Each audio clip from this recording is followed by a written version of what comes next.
Please rewind this cassette.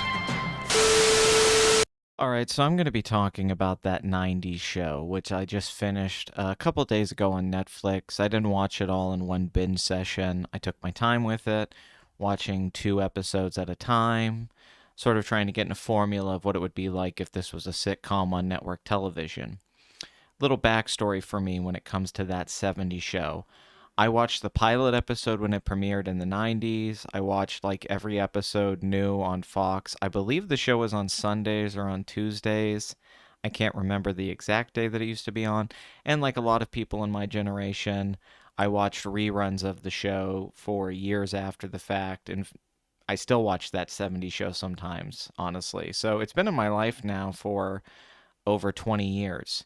And I always related to that show a lot. I was very much an Eric Foreman type kid. My father was a redheaded man that used to call us dipshits, not dumbasses. My mother was very much like Kitty. I had an older sister who liked to party. Everybody always came over to my house to hang out. I had like the basement. We didn't hang out in a basement, but my house was the place where every kid in the neighborhood could come chill at. We used my car frequently. I never quite had a Donna relationship like Eric did, but in general, like a lot of similarities between my life growing up and the characters depicted on that show. I know some people don't like the show. Some people think that it's an outdated 90s sitcom that isn't that funny. Other people find some of the characters cringe. And definitely the show dropped in quality in its later seasons, in particular when the character of Randy came into the show. That was just awful. But I still dig that 70s show. I think the chemistry of the cast is phenomenal. I think the production design and the vibe of the show is really good. And I do think the jokes are funny. And I thought since the original creators were coming back to work on the show, that the humor would be of a certain quality that would make me feel pretty good, that would make me chuckle a little bit. That was probably the biggest disappointment of the show, was the comedy aspect of it. The show just isn't that funny. It's more of the later seasons of that 70s show than it is the earlier seasons, which are probably like the first four are the peak of the original show. It's upsetting because I do think there was potential here for something really funny and a commentary on the 90s and those fantasy sequences or cutaways that they used to do in that 70s show all the time. Every time they try to do one of those here, like a Beverly Hills 90210 parody, it's just not funny. It's just really not well rendered. The joke is just like one joke and they keep hamming it up. And immediately I didn't feel chemistry with this cast of actors like I did the original. Now, that would have been insane if they would have able to get another like Ashton Kutcher, Mila Kunis, Topher Grace. Everybody on that original show was just perfect for their roles, and like I said, the chemistry of the actors immediately they're very likable. I mean, Ashton Kutcher was never that likable again as he was as Kelso. That was like the one time he was actually great at something. Having said that, though, I did like the show. I didn't hate the show at all. I think a lot of it's nostalgia. I definitely think if they didn't bring back old characters or have the same house from the original show or the basement or the hangout that they all go to, the Vista Cruiser, I don't know how I would have felt about it. This really does cash in on nostalgia, in particular the first episode with Eric and Donna going to the house and bringing their daughter Leia. That episode is very much just playing on nostalgia. So I was hoping throughout the show there would be more reoccurring characters from the past, but all we really get is like Fez and Leo, and Bob shows up for one episode. The constant that holds a lot of this together is Red and Kitty returning, and both of them are just as funny and well acted as they were before. Although Kitty seems insane now. She was always a little quirky, but she's just become a crazy old lady, which I'm fine with. That's some of the funniest stuff in the show is Red and Kitty. I was just shocked how perverse a lot of it was too. There's some really crude sexual humor from the actors in this. But at the beginning, I was digging it for nostalgic reasons, like I said. And then as it progressed, I did start to like the new characters more. I'm mixed on them, to say the least. I don't know why we have two Kelsos. We have the son of Kelso, and then we have a kid who lives across the street that's basically Kelso. So they just cancel each other out, and that part confuses me. Um, we have an Asian girl that's dating one of the dumb guys. She's just kind of there. I guess she's supposed to be a Jackie like character, but I don't think she really did much. Then there's Gwen, who I did like, who is the one guy's sister. She's a mixed race. They have the same mother but different fathers. She becomes Leia's best friend over the summer. And like I said, I liked her. For the most part, I like these kids. The gay Asian kid I thought was kind of in poor taste. I don't. It's just this gay stereotype character. Anytime it's done in movies and television at this point, it's just not. It's just outplayed. Like just the sassy gay guy that's like, "Why are you asking me this question? Oh, you know what I want. Please don't get me involved in your business." I mean that kind of thing. Like, haven't we moved past this? I know it's the '90s, but like it's just the same old crap. This is a one note joke. He's just a sassy gay kid. And they focus on him so much. And I found him very annoying and great. It had nothing to do with him being gay. It had nothing to do with him being Asian. That obviously none of that bothered me. It was just the writing of it. Um, I just think maybe making him less of a stereotype, even though this is the universe of this world is very stereotypical, it would have served the material better if he just had a little bit more depth to him. There's a lack of depth in a lot of these characters, the new kids. They don't have the struggles and the introspection that the original cast did, in particular the character of Hyde, who I think was the best written character over the course of that '70s show. He's not even mentioned in this thing. Like, for obvious reasons, but Danny Masterson, I thought they would at least bring him up or something. Nope. They don't give a damn about this dude. It's just like Hyde died and doesn't exist anymore. What I did like about the show as it went on, though, because I know some people like the show and other people just think it's terrible. I've seen a lot of people online just hating on it. It reminded me more of a Teen Nick show. I'm a fan of those Dan Schneider shows. I really love Keenan and Kel and Drake and Josh and iCarly. Victorious was one of my favorite shows ever. Um, my stupid phone just made a fucking noise. Victorious was a great show.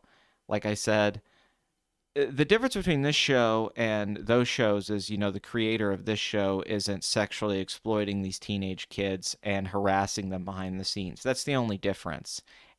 But the tone did remind me of one of those Teen Nick shows. This is like Baby, that '70s show, because the kids look younger than the actors did in the original show. There's sort of a youthful energy. I think if you were a kid or a teenager and watching this show, you would like it quite a bit. And I think that's who they targeted it towards. I think they were trying to play into a younger audience while also using the older cast members and the location to bring in people more of my age who were watching it, who remember growing up when they were young and watching that '70s show. So I did like that. I did think it was cute. It's a very cute show. You end up liking these kids as it develops over the season, and it does actually end with a bit of dramatic tension as the Leia character doesn't really know where her loyalties lie, especially when it comes to relationships. So all of that was pretty good. I mean, it still had the vibe of the original show. It still had kind of the energy and pace, and I don't think it dragged or anything. It was just sloppy. It was rough around the edges. It really just isn't. Um, I just don't think their plot lines were very good. I don't think they had good comedic premises and a sitcom structure.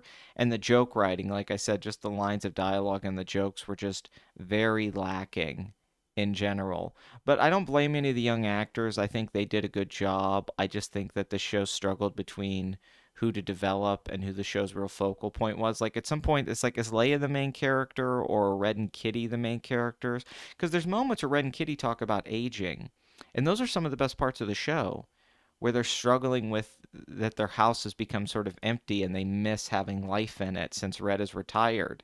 And even Red becoming more of a sweet character with this granddaughter I really like. There's character development here in minor doses that I really think serves the show well and feels like a sequel to the original.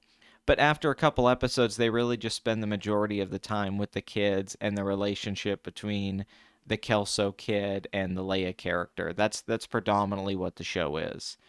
And I don't know if that was the right choice. I think they could have developed the other characters more in their storylines. Also, I don't know, like all these kids drinking and getting high and going to raves and they're 15, that felt weird. I know in the original show the characters partied, but part of that was it was the '70s, so that kind of just played into the tone. If there was a thing I think they really screwed up on here was they really missed the '90s aspect of the show. I was a kid in the '90s, so I remember it fairly well, And I just don't think they did a very good job with the music choices, the cultural references, the fashion, capturing the 90s. It just seemed like an afterthought. Where in that 70s show, Hyde was a very stereotypical 70s character. They always constantly brought up Led Zeppelin. There's a great episode where Styx is coming to town and they're all supposed to hate Styx. And then it gets revealed throughout the episode that everybody in the group is a fan of Styx. Now, don't get me wrong, that 70s show was not a realistic depiction of the 70s. That would be like Dazed and Confused. But still, it did play into the humor of it. That was part of what made it funny was, that there was all these cultural references and things they were having to deal with in the late 70s, like going to see Star Wars.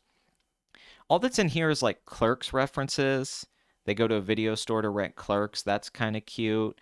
And then some music stuff here and there. They'll use a song, a 90s song, and something.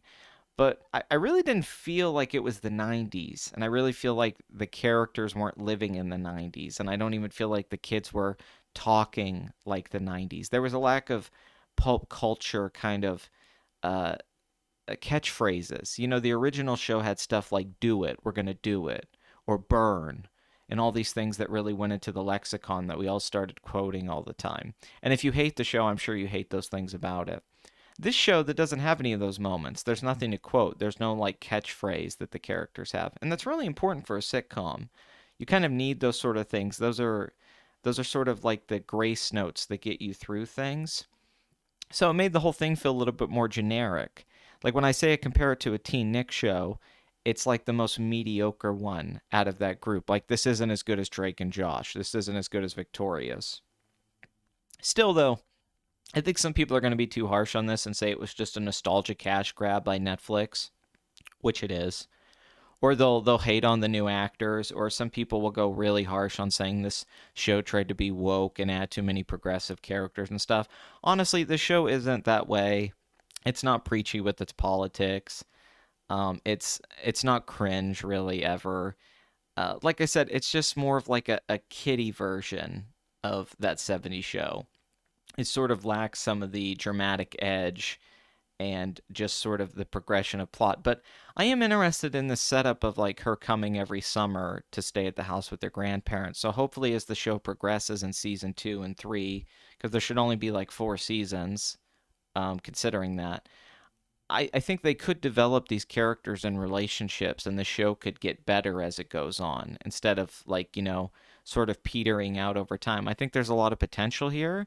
I'm looking forward to more.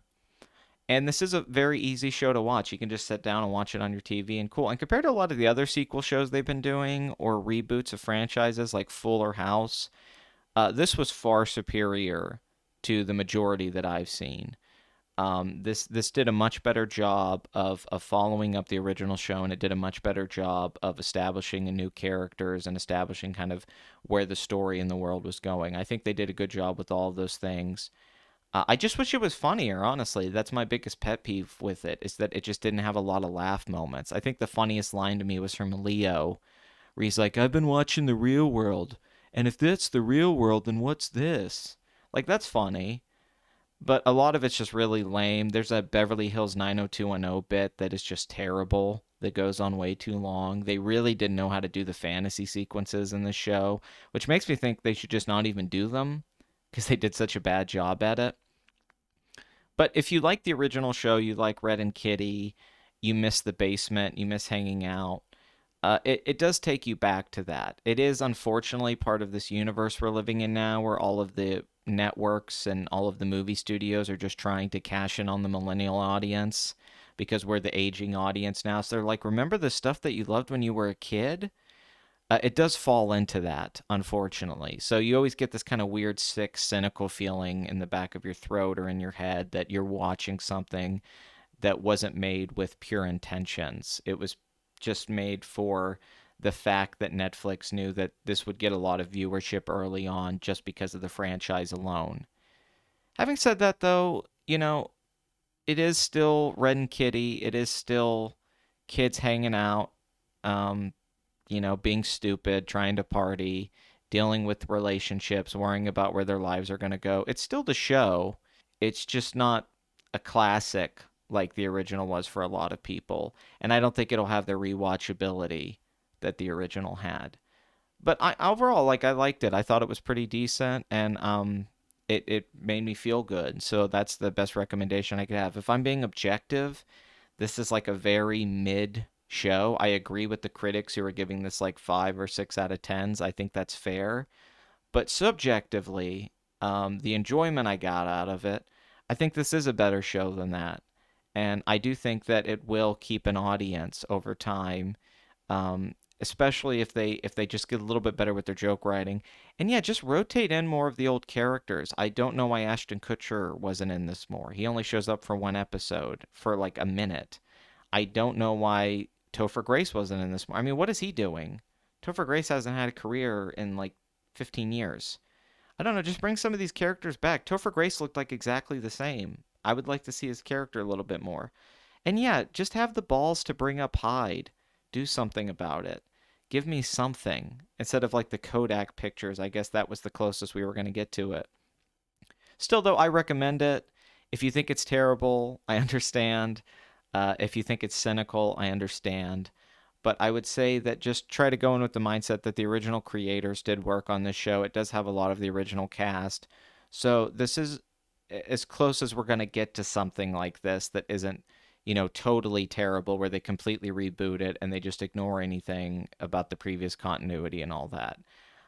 That's what's cool about this. This actually felt like a legacy sequel, and it wasn't just uh, a terrible, like, cash grab that had like terrible modern day politics thrown into it. I was really worried they were going to do that, and they didn't do any of that stuff. They kept it a pretty fluffy show, except for some of the weird sexual humor I brought up. There are weird sexual jokes in this that were very uncomfortable, and I don't really know what they were doing in the show. But yeah, I recommend it. That '90s show, not bad. I'll stand up for it. The internet can hate it all they want, but I actually think it's okay. I think it's an okay show.